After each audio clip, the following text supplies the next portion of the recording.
Anyone who's been pushed into the abyss by the person they loved most knows the truth. The first betrayal isn't what kills you.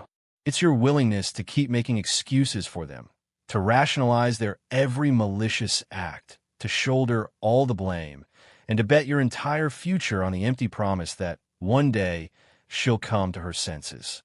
But the last time she knelt before me, sobbing, I finally understood. The game was never fair. I was betting my life. She was just playing for fun. So I let her go, and I let myself go. I stopped asking how much she'd loved Jerry. I stopped questioning if her actions over those 3 years were tantamount to murder. I treated it all like a painting ruined by splattered ink, torn to shreds, thrown away, ready for a new canvas. Because from now on, this story is no longer called How She Ruined Me. It's called something else entirely. My wife's male assistant deliberately destroyed the painting I'd spent 2 full years creating. In a blind rage, I lost my mind. I sentenced him to 3 days of hard labor as a janitor, forcing him to scrub my entire gallery space until it was spotless. At first, Olivia said nothing, acting as if nothing had happened. But 3 months later, the company registered under her name suddenly declared bankruptcy. And just like that, she was sent to prison. To pay off her millions in debt, I worked 3 jobs a day, nearly killing myself in the process. I endured this for 3 whole years. I was cornered in dark alleys by creditors, cursed at, and shoved around. I can still feel the humiliation to this day. I even took a job as an overnight watcher in a haunted house just for a measly $100. Later, while waiting tables at a restaurant, I overheard some people talking about Olivia. The woman who was supposed to be rotting in a jail cell was throwing a lavish birthday party for her male assistant.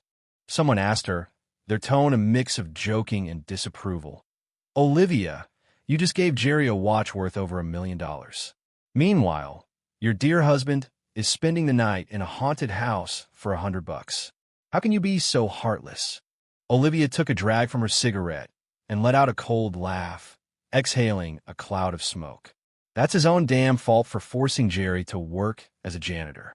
Consider these 3 years his punishment. Once it's over, I'll stage a little comeback, and he'll come running right back to be my darling husband, won't he?" Standing in the cold wind, my body swayed as if my strings had been cut. A chilling numbness spread through me. So it was all true. These 3 nightmarish years, this living hell, it was all a punishment you designed. If this is how you want to play, then I'll return the favor twice over. I felt like I'd been plunged into an ice cave, a coldness seeping from my very bones. And it only got worse when I heard her friend continue. Jenny's voice drifted from the private room. "Olivia, he's still your husband, for God's sake. Wasn't he a pampered, privileged kid before you got married? Don't you think what you're doing to him is a little too cruel?" The last time I saw Lucas, he looked like he was about to fall apart. He's rail thin, like he's going to snap in 2. The man looks completely broken. Olivia replied coolly. The deal was for 3 full years. Not 1 day less. There's only a month left anyway. After all this time, what's a few more days? Jenny looked like she wanted to say more, but held her tongue. But he came to me a little while ago, practically begging me to lend him a few $100s. This is Lucas Miller we're talking about. The golden boy who's been coddled his entire life. Who's ever seen him so destitute? Olivia snorted. "You didn't give him any money, did you?" "Of course not. You made it perfectly clear. Anyone who lends him a single dime is cutting ties with you. I wouldn't dare cross you." Olivia took another drag, blowing out perfect smoke rings with a smirk. "Good. You know your place. Lucas has been spoiled rotten his whole life, with that arrogant temper of his. Jerry accidentally smudged one of his paintings, and he was cruel enough to sentence the poor guy to 3 days of cleaning toilets. Someone needed to take him down a peg. And look at him now. After 3 years of punishment, he's much more obedient, isn't he?" Her voice was dripping with smug satisfaction, as if this campaign of torment had genuinely reformed me into a better man. Jenny could only let out a long sigh, swallowing whatever else she was going to say. But she didn't tell the whole story. The truth is, that day I was on my knees in front of them. I even started unbuttoning my shirt. "Just $500. I begged them, my voice raw. "Please, Olivia is really sick in prison. She needs money for medicine, and I'm just 500 short. They just looked at each other and then burst out laughing. Is this the same Lucas Miller we used to know? The guy with so much pride, he wouldn't even look at a pair of shoes that cost less than $1,000? Now you're willing to sell your body for a measly $500. I just stood there, listening to their taunts with a blank face. What other expression was there to make? All my pride and self-respect had been ground into dust by reality long ago. Just name your price. I managed to choke out, my throat tight with unshed tears. I'll do anything you want.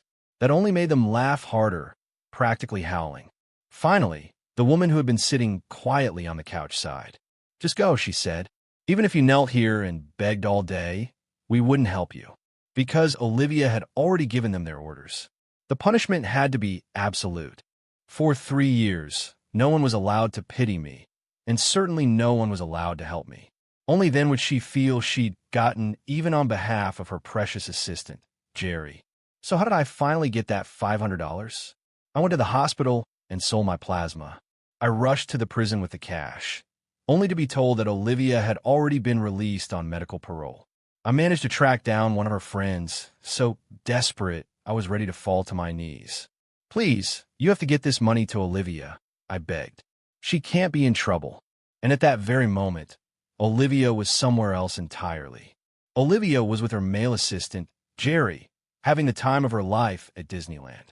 She took that $500, the money I sold my own blood for, and tossed it to a nearby park employee like it was a worthless receipt. Who knows where this dirty money came from, she'd said. It's disgusting.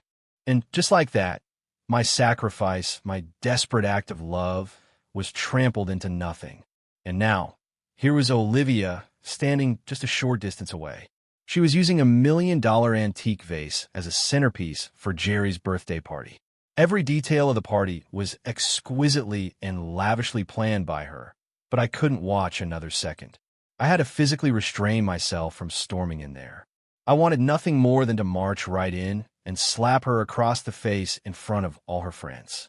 I wanted to scream at her, to demand why she lied to me for 3 years. All because I made Jerry clean the gallery for 3 miserable days? I wanted to show her every scar, every bruise I collected over the past 3 years. But in the end, I did nothing. I just watched her from afar. The inmate who'd sworn she wouldn't be released for another 3 days.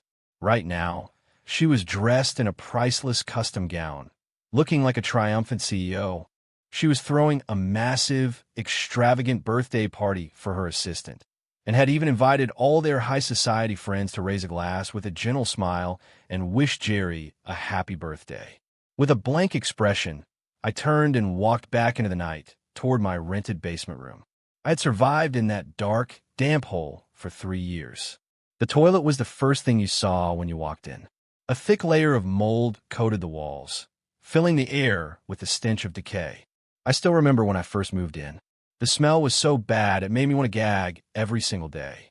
But for the first 25 years of my life, I had lived the complete opposite of this. My name is Lucas Miller. I was born with a silver spoon in my mouth, the heir to a wealthy family. I never wanted for anything. I never known a single day of real hardship in my life. I was also an internationally recognized artist with more awards than I could count. At the peak of my career, it was Olivia Anderson, a wealthy heiress in her own right, who pursued me. After we married, my life was a dream. To everyone else, I was the man who had it all. Then, one day, Olivia hired a shy, introverted male assistant named Jerry. He was our housekeeper's son, and he was always trying to compete with me. Because his clothes weren't as expensive as mine, he'd badmouth me behind my back, calling me an arrogant, useless trust fund kid. His talent was nowhere near mine, so he spread rumors that I only got famous because of my family and my wife. After he schemed his way into the assistant job, by Olivia's side, he took every chance he got to smear my name. He claimed I mistreated his mother. He said I ruined his clothes on purpose. He even told people I made him kneel and serve me like a slave. I always believed my reputation spoke for itself, so I never paid any attention to his lies. Until that day, I had just finished a painting, a piece I had poured 2 years of my life into. I was about to take it to be framed and stepped out of the studio for just a moment.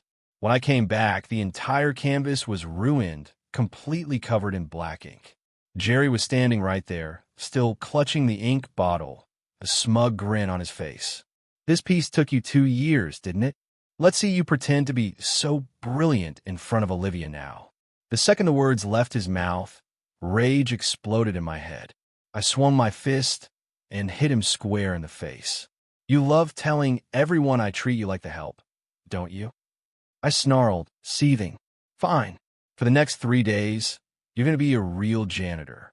You're going to clean my entire gallery space. Before I'd even finished my sentence, the studio door burst open. Olivia rushed in, frowning, and immediately pulled Jerry behind her. Lucas, can you please control that spoiled temper of yours for once? Jerry tries so hard. So what if he doesn't come from a connected family? Why are you always tormenting him? My chest was heaving, my whole body shaking with rage. Olivia, you don't understand what happened. He was the one who... Before I could finish, Jerry launched into his act. He cowered behind Olivia, looking utterly terrified and heartbroken. Olivia, it's all my fault, he sobbed. I was just trying to help Lucas organize his studio, and I accidentally ruined his painting. But then he said he'd sell me to a brothel and called my mother a whore who gave birth to a bastard. I just couldn't take it anymore. I can handle him hitting me, but why did he have to insult my mother? His eyes welled up with tears as he spoke, making him look so fragile and pitiful.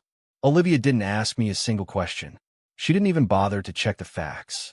She just believed every word he said. She gave me a cold stare. Lucas, how could you turn into someone like this? I'm so disappointed in you. Even though she tried to get me to drop it, I was resolute. I made Jerry serve his 3 days as a janitor. When the 3 days were up, Olivia acted like nothing had happened. She just sighed softly. Lucas, she said, when are you going to learn to control that temper? It was just a painting. You got your anger out, so let's just let it go. Back then, I was foolish enough to believe her, to think the whole incident was really over. I never imagined that just a few days later, the news would explode. The company registered in Olivia's name had declared bankruptcy. Right after that, she was sent to prison, leaving me to deal with the entire mess by myself. At first, I wasn't too worried. Even if the Anderson family collapsed, I still had my own parents to fall back on. I tried calling them right away, but every one of their numbers had been disconnected. That was the moment the real panic set in. I raced back to my family's estate to find them, but our butler stopped me at the door. With tears in his eyes, he told me that when my parents heard about Olivia's family, they had rushed to get home. There was a landslide on the way. Overnight, they were both gone. My world shattered. In a single instant, it all came crashing down. I had no parents, no wife to lean on. I had no choice but to sell off my properties one by one and move into that dark, damp basement. During that time, I was a chronic insomniac, living in constant fear of the debt collectors. Eventually, they found me. A group of them burst in and beat me senseless with clubs. They broke 2 of my ribs and shattered my wrist. I would never be able to hold a paintbrush again. It took me 3 full years to slowly accept that cruel reality. I gave up all my pride, all my ambition, just to stay alive. But now I knew. It was all a lie. Olivia's so-called punishment had stripped me of everything I was and remade me into someone else entirely. Just then my phone buzzed. It was a message from Olivia. Lucas, I'm getting out in 3 days. Don't forget to come pick me up. I clutched the phone so hard my knuckles turned white. A dull ache spread through my chest. Even now, she was keeping up the act. Right at that moment, she was at the party with her arm around Jerry, holding a massive, elaborate cake in front of a ridiculously lavish backdrop, smiling as she sang him happy birthday. And here she was, still treating me like a complete idiot. I stared at the message on my phone, my vision blurring with tears until the words were just a smudge. It took a long moment for them to become clear again. I typed a simple reply. Okay, I'll be there in 3 days to pick you up. 3 days later, I was standing at the prison gates right on time, ready to play my part in her little drama. From a distance, I could see her. Olivia was dressed in ragged clothes, perfectly playing the part of a broken woman destroyed by bankruptcy. She'd even applied a fake scar to her face for effect. When she saw me, she came running with a theatrical limp and threw herself into my arms, on the verge of tears. "Lucas," she cried, holding me tight, her eyes red. "I've paid for my crimes these last 3 years. I really tried to atone. They said I was a model prisoner, so they let me out early.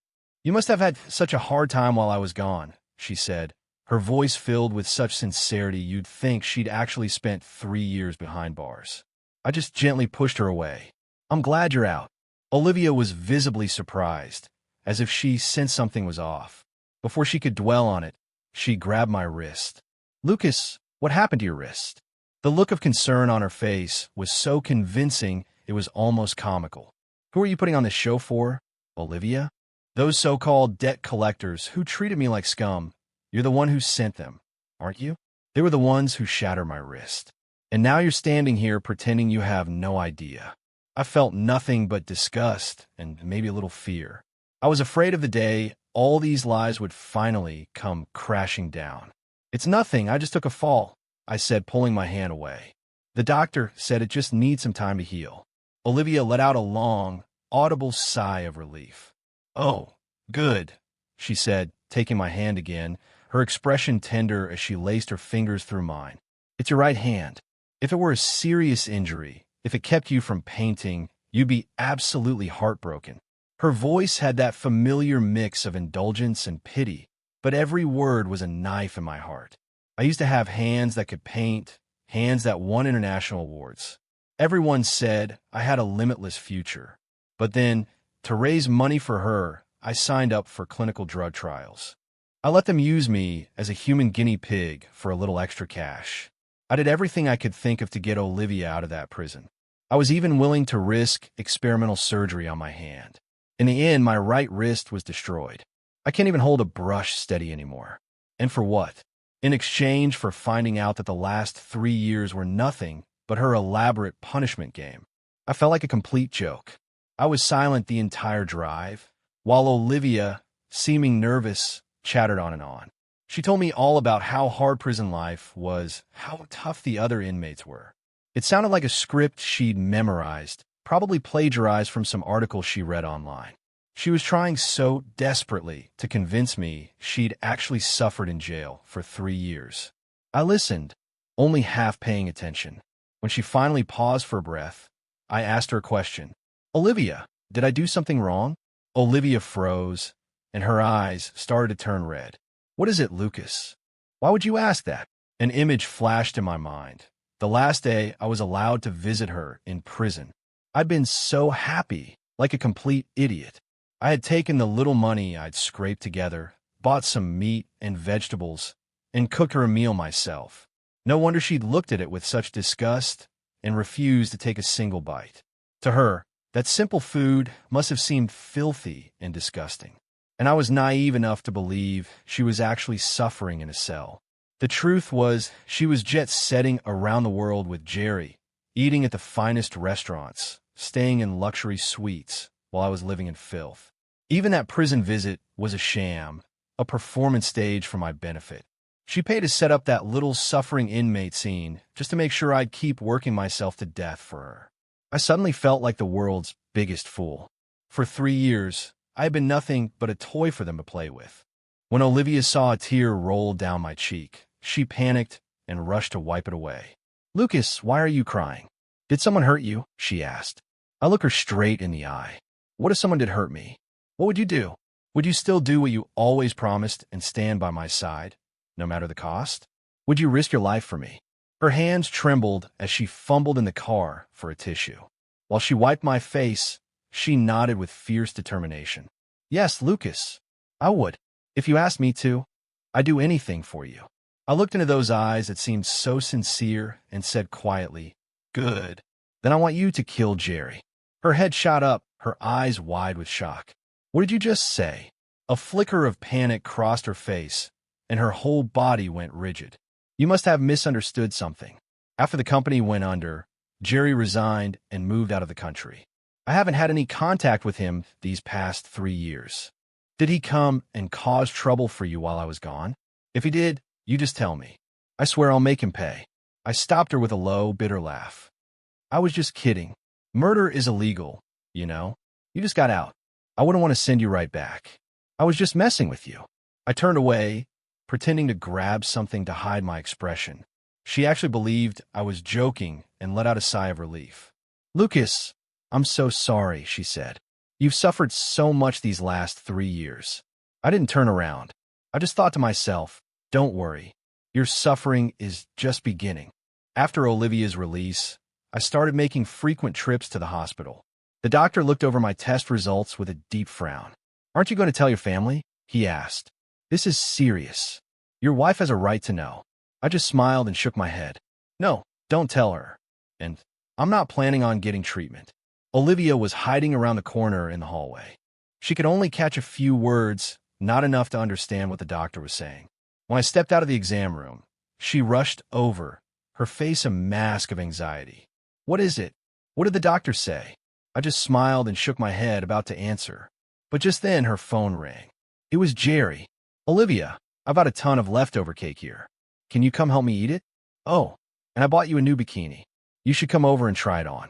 Sure, I'll be right over, Olivia replied, her voice light as a smile played on her lips.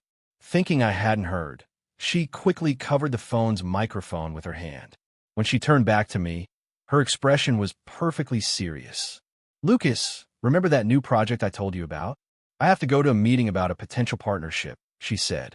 This could be our big chance to get back on our feet. I looked straight into her eyes. She was the one who got down on one knee and proposed to me with a ring. The look in her eyes back then was so sincere, so impossible to doubt.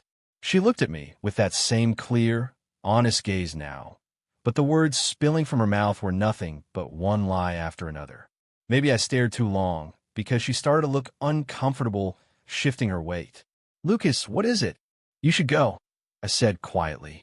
If this works out, we won't have to run from those debt collectors anymore.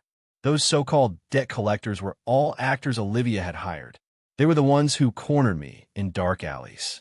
They were the ones who cleaned out her house. At that time, I was lucky if I got to eat one meal in 3 days. When I got lightheaded from hunger, I just drink tap water to feel full. Olivia breathed a quiet sigh of relief, grabbed her coat, and left. I watched her walk away, my face growing colder by the second. My mind flashed back to the night before, when I'd woken up from a nightmare in tears, asking, where are my parents? When her family's company went bankrupt, my first instinct was to call my parents for help. But I couldn't reach them, no matter how many times I tried. Olivia was the one who told me they'd been in a hurry to get home after hearing her news and had been caught in a landslide. They're gone, she had said. They couldn't even find the bodies. I spent the better part of 3 years looking for them. It was only 2 days ago that I learned they were alive. 3 years ago, Olivia had lied to my parents, telling them she was taking me abroad to relax. In reality, she'd arranged for them to be sent out of the country and cut off all contact between us. For 3 years, she used my phone to send them messages, telling them I was fine, that my career was thriving and our marriage was wonderful. The reality was that I was living in hell. Olivia, I said, looking her in the eye, deciding to give her one last chance. Is there anything else you're lying to me about? Olivia hesitated for a fraction of a second, then smiled and ruffled my hair. Don't be silly. Of course I wouldn't lie to you. I lowered my gaze, the light in my eyes fading. That's good. After a moment of silence, I said quietly, I kind of miss my parents. Tomorrow morning, she picked up immediately. I'll take you to visit their graves. I then asked about my parents' estate and if they had left anything for me. Olivia hemmed and hawed. Everything happened so fast back then, and I was framed by my business rivals. I was sent to prison before I had a chance to sort any of it out. But now I have all the time in the world to get to the bottom of it. As she spoke, her eyes darted away guiltily, and she squeezed my hand hard. Lucas, maybe your parents aren't even dead. Maybe there's still hope, right? Her self-imposed 3-year deadline was almost up. She couldn't keep selling the landslide story forever. So she was starting to change her tune, pretending that maybe things weren't as final as they seemed. Too bad. That was the last chance I would ever give her, and she threw it away. A few days later, Olivia said she had to go to a business meeting. In reality, it was just an excuse to go see Jerry. As the clock struck midnight, I scattered a handful of sleeping pills across the floor.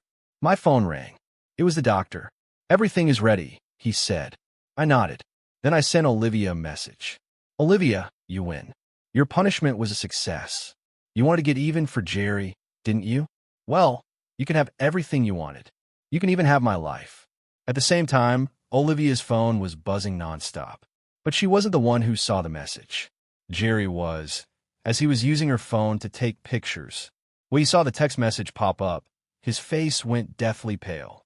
He immediately swiped it away and deleted it, making sure there was no trace of it left on the phone.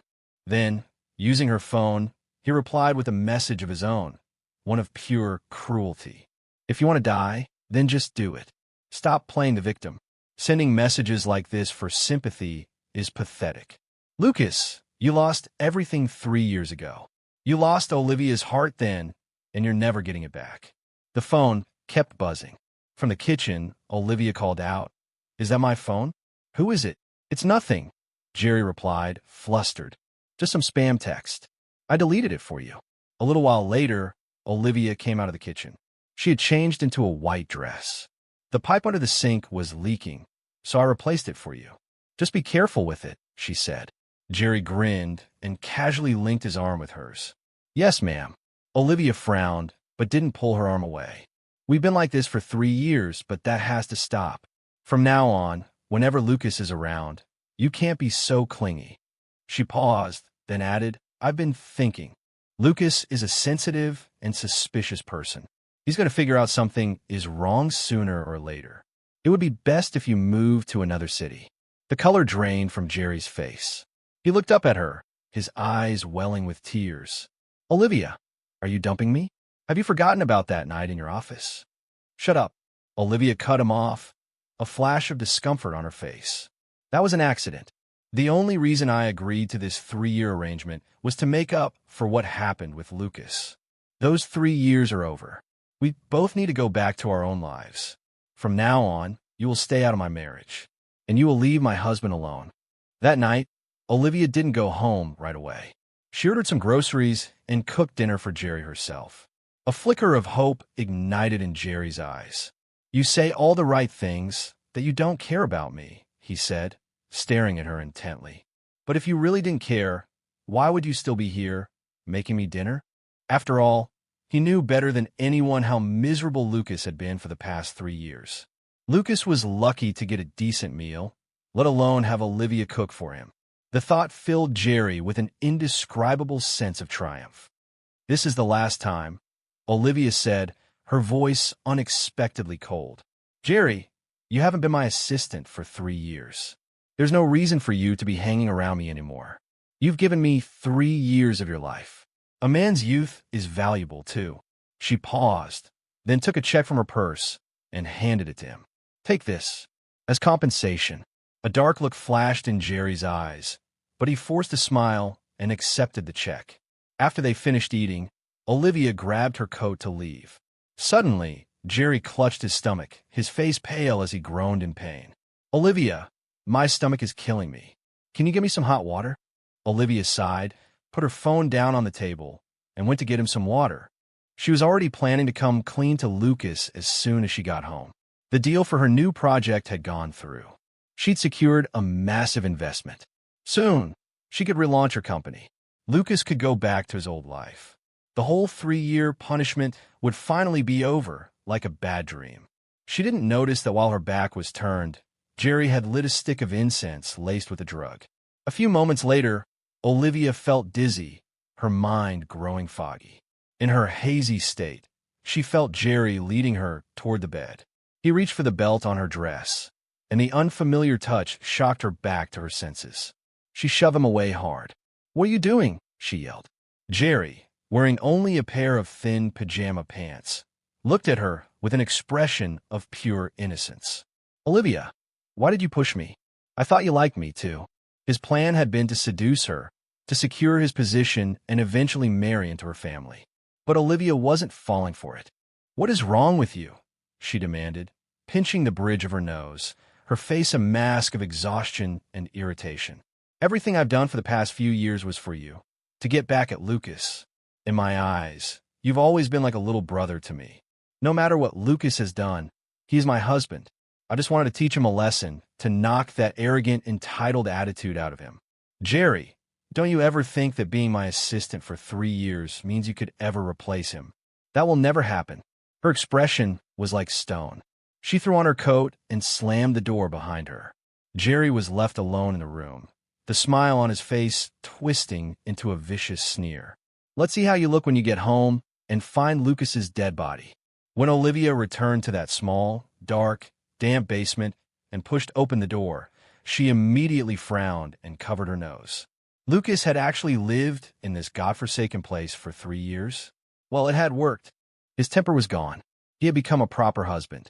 Olivia was quite pleased with the results. She believed she had successfully molded Lucas into the man she wanted him to be. Tonight, she was going to surprise him. She was going to take him out of this dump and bring him back to their real home, to their mansion. But to her astonishment, the room was empty. I was nowhere to be found. She searched the tiny apartment from top to bottom, but there was no sign of me. She pulled out her phone and called my number again and again. On the 9th try, someone finally picked up. Olivia's face lit up. Lucas, where are you? Are you working late again? I'll come and get you. Lucas Miller is dead. The voice on the other end was a stranger's. The smile on Olivia's face froze. Who is this? What are you talking about? Where's Lucas? Give the phone back to my husband. The man on the other end of the line spoke again, his voice full of weary regret. This is Mercy General Hospital. You're Lucas Miller's wife, Olivia Anderson. Is that correct? Mr. Miller has been cremated. If you're able, we need you to come to the hospital to sign the paperwork and collect his ashes. Olivia completely fell apart, screaming hysterically into the phone. What kind of sick prank is this? Are you insane? Using someone's death to scam people. I'll sue you for everything you're worth. The man on the other end of the line clearly had no time for a breakdown and simply hung up. Olivia screamed and threw her phone against the wall, shattering the screen. After tearing the basement apartment apart and finding no trace of me, she finally left. She raced to Mercy General and came out a short time later, clutching an urn, her face as white as a sheet. She took the urn and went straight to my family's estate. This is fake, right? Lucas, come out. She screamed at the heavy gates until her voice was raw. This is just some sick joke you're all playing on me to scare me, isn't it? Finally, our butler came to the gate. Miss Anderson, may I help you? Lucas Miller, she slurred, reeking of alcohol and stumbling as she tried to stand. Tell him to get out here. You go tell him I don't believe he's dead. The butler just sighed and shook his head. The young master's gone, miss.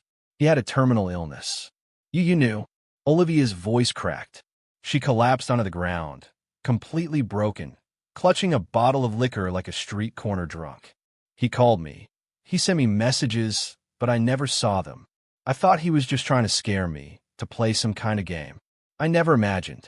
I never knew how much he'd suffered these 3 years. That he was terminally ill and never said a word. Guilt consumed her.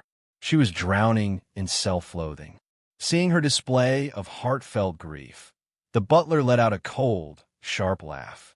You really had no idea? For the last 3 years, the young master's life has been a living hell. Every single day, your debt collectors showed up to torment him for money.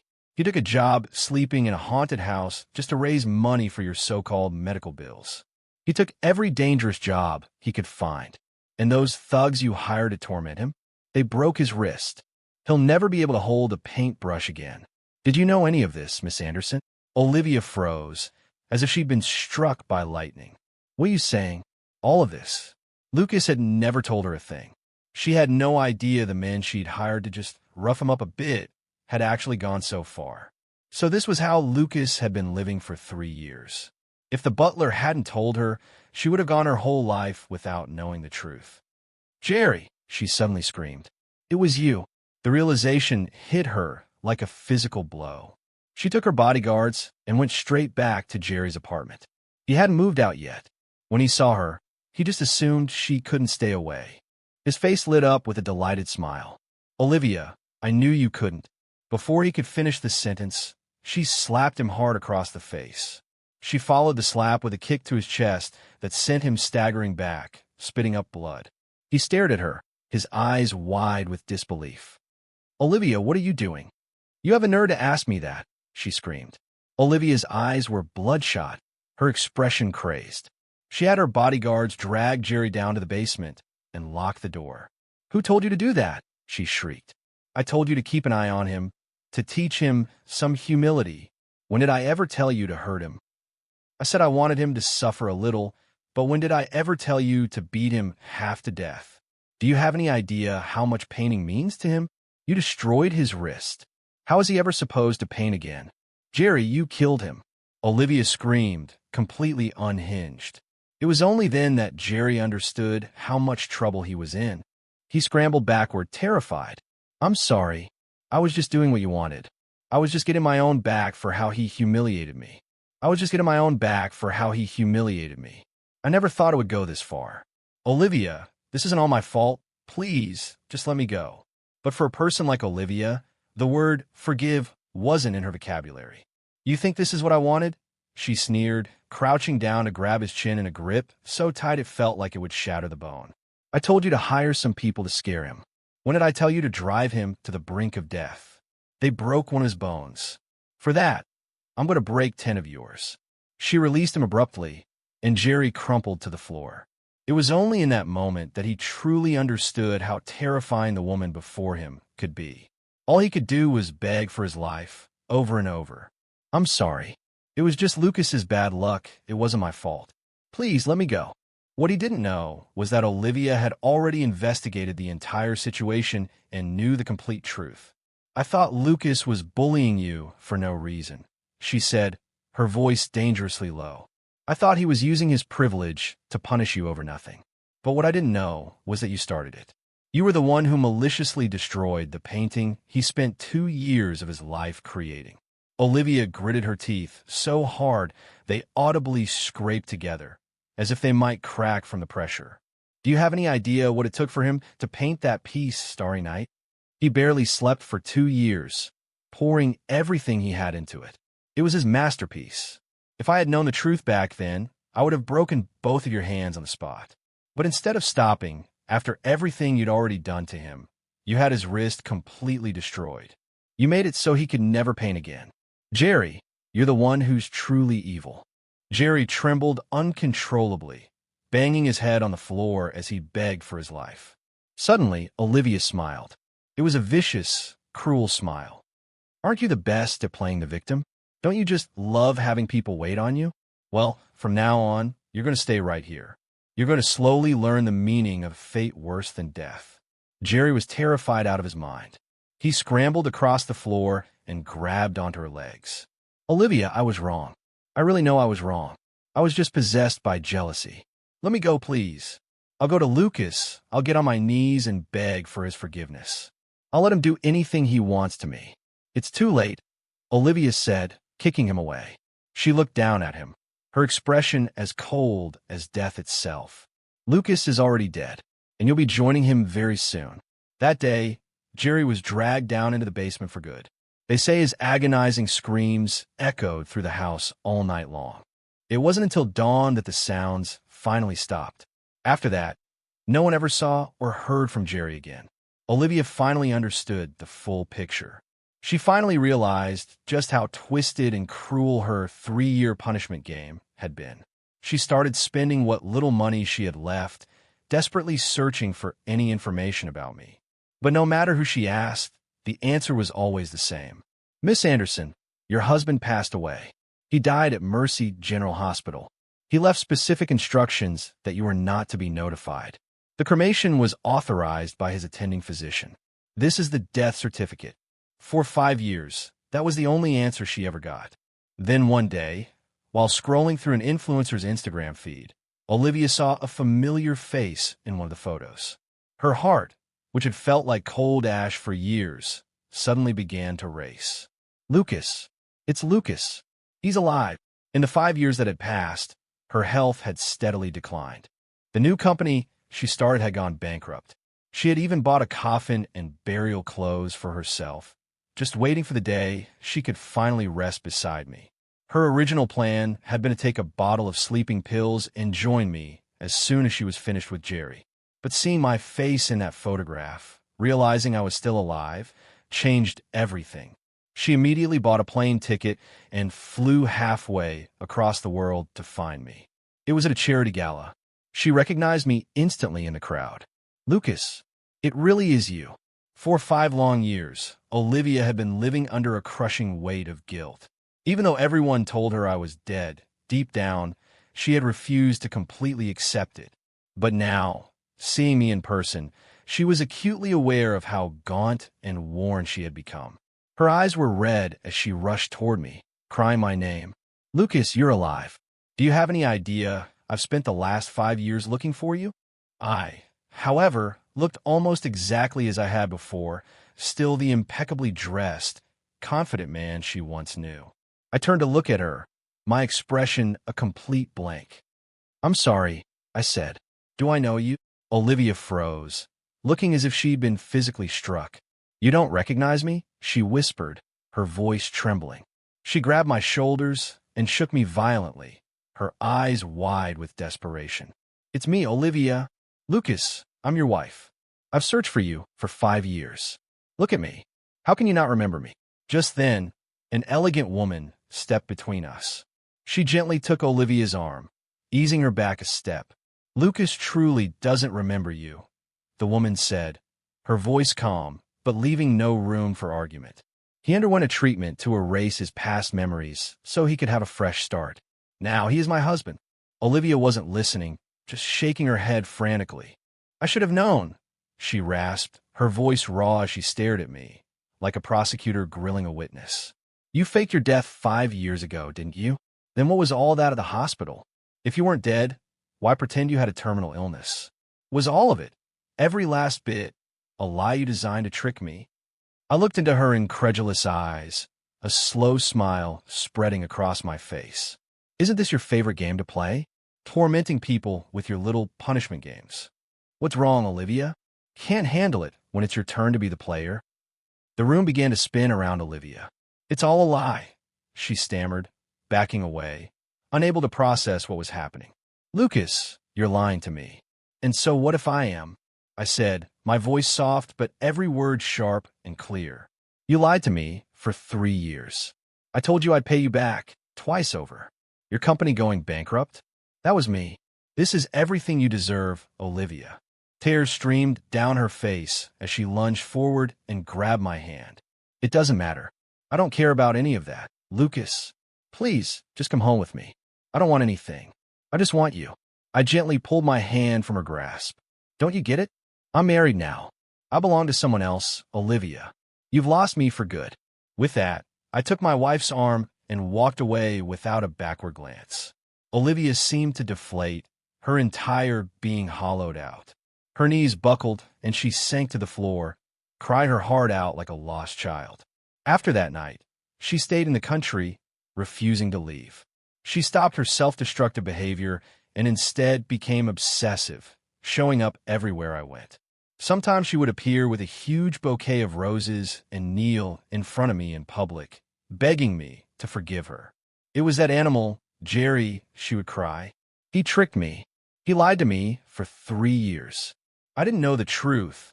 That's the only reason I did what I did. I know I was wrong now, Lucas. I never wanted to hurt you. You will only ever be my husband. Jerry has paid for what he did. He can never hurt you again. Lucas, please, just give me one more chance." How ridiculous. I had already given her a chance, hadn't I? I faked my death to see if she would stop, to see if she would change. She was the one who crushed that final opportunity with her own 2 hands. You can't turn back time. You can't go back to the way things were. "Olivia, stop following me." I told her the last time I saw her. "I don't want to see you again." I laid out the entire truth for her. My death and the urn of ashes were fake. The memory loss was an act. My parents knew everything that had happened over those 3 years. How she had tricked them into leaving the country and sent them messages from my phone, pretending everything was perfect, while the real me, their son, was being pushed step by step into hell by her. They despised her. "We cherished our son his entire life," my father had told her, his voice cold. "You know exactly what you did to him. Do you really think we could ever forgive you? Get out of our sight," he had said. "If we ever see you again, I guarantee you will regret it." And as for me, I didn't love her anymore. Her so-called 3-year punishment was, to me, the deepest and most absolute betrayal. A kind of betrayal I could never forgive. I heard later that Olivia made one final attempt at atonement. She swallowed 2 full bottles of sleeping pills. The note she left behind only said a few words. "Lucas, in the next life, I promise I'll make it up to you. I will love you right. I'll never be fooled by a monster like that again, and I will never, ever do anything to hurt you." But in the end, they were just words on a piece of paper. They scattered in the wind, leaving nothing behind. Anyone who has been pushed into an abyss by the one they loved most knows the real killer isn't the first betrayal. It's the countless excuses you make for them, laundering their malice, shouldering their blame, betting your future on the empty promise that one day they'll understand. But the moment she knelt before me, cried for the last time, I finally saw the game was rigged from the start. I was gambling with my life. She was playing with her interest. So I let her go and freed myself. I stopped asking how much she loved Jerry. Stopped questioning if those 3 years were a form of murder. I just treated it all like a painting splashed with ink, torn, discarded, and started anew. Because from now on, this story isn't called How She Destroyed Me. It's called something else entirely.